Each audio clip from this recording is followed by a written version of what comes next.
The digestion of quicklime is an important link in construction mixing, and its process should be effectively controlled in concrete construction. The digestion of quicklime is actually an exothermic reaction process.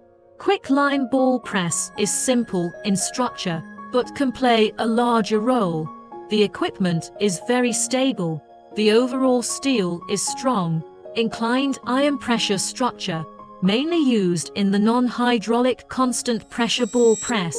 Convenient structure adjustment will not cause wear. Its structure is to adjust the screw inclined iron downward movement, backloading another inclined iron to provide a fixed thrust to the floating press roller, so that the press roller long-term normal work on the frame is installed with a reaction spring device and sliding track. Lime ball press. If the pressure is very large, the passive wheel on the track can be flexible telescopic to ensure that the mechanical parts will not be damaged, to ensure the normal operation of mechanical equipment.